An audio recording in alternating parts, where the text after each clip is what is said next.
నమస్తే, welcome back to my channel. ఈరోజు నేను మీకు ఒక కొత్త రకం రెసిపీని పరిచయం చేయబోతున్నానండి. ఈ రెసిపీ వచ్చేసి ఎవరు విని చూసి తిని ఉండరు అనమాట.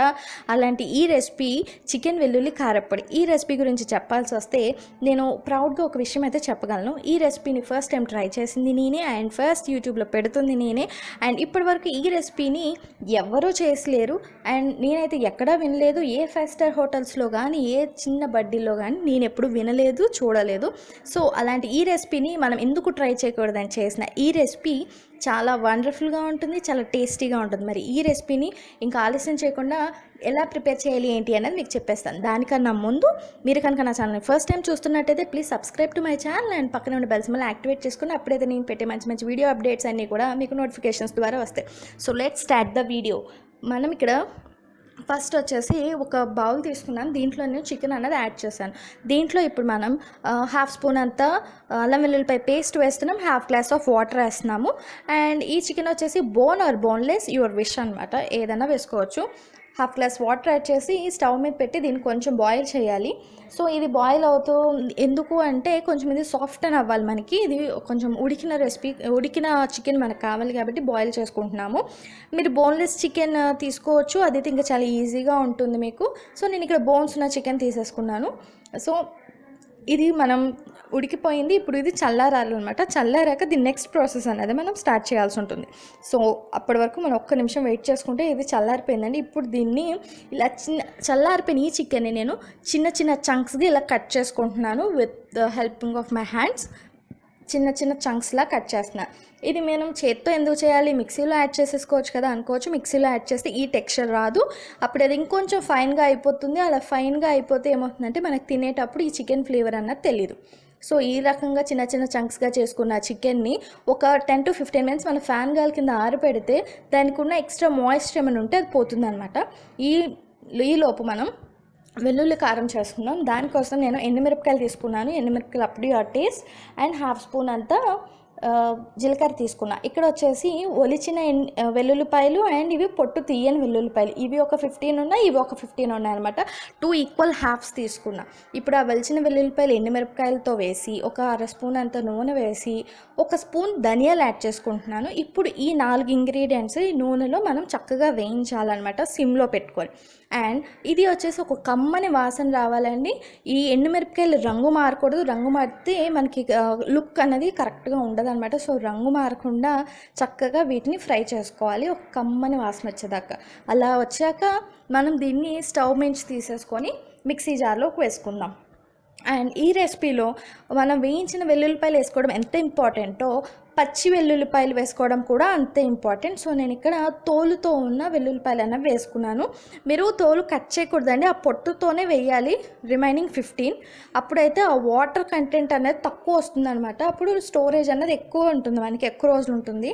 అండ్ దీంట్లో ఒక 2 ఇంచెస్ అంతా చింతపండు వేస్తున్నాను, చాలా కొద్దిగా, కానీ వేయడం మాత్రం ఇంపార్టెంట్. ఎందుకంటే ఆ వెల్లుల్లిపాయల నుంచి వచ్చే ఘాటుని ఆ చింతపండు కట్ చేస్తుంది.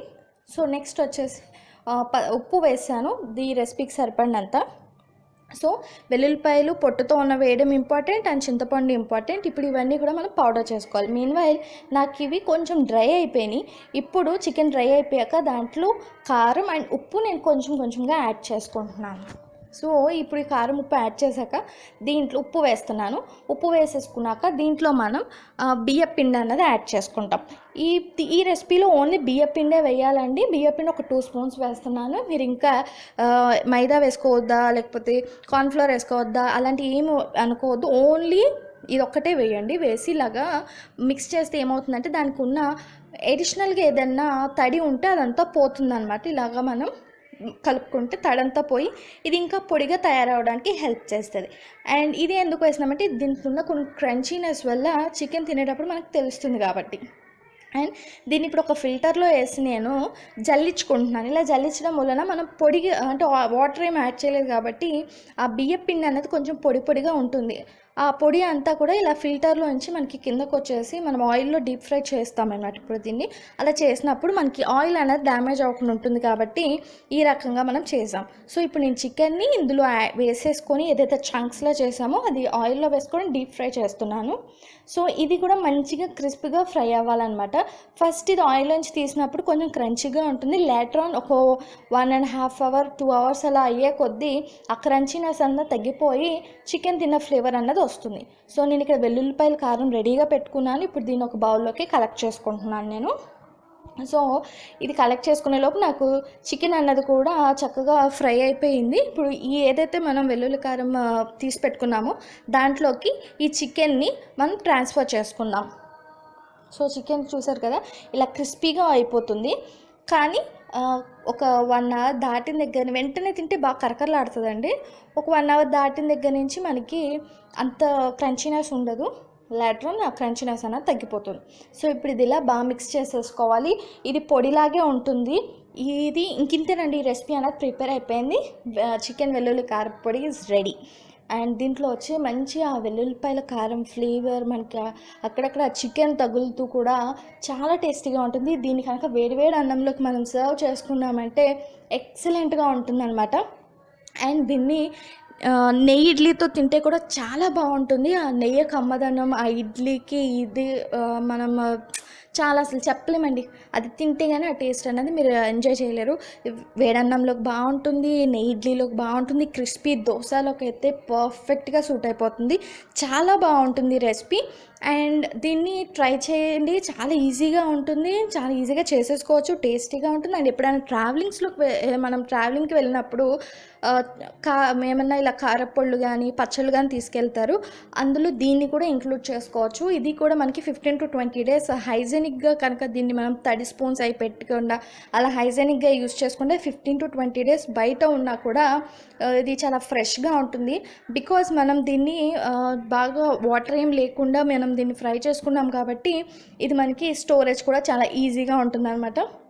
ఫ్రిడ్జ్లో పెట్టుకొని యూస్ చేసుకుంటే కనుక మోర్ దాన్ 1 month వస్తుంది.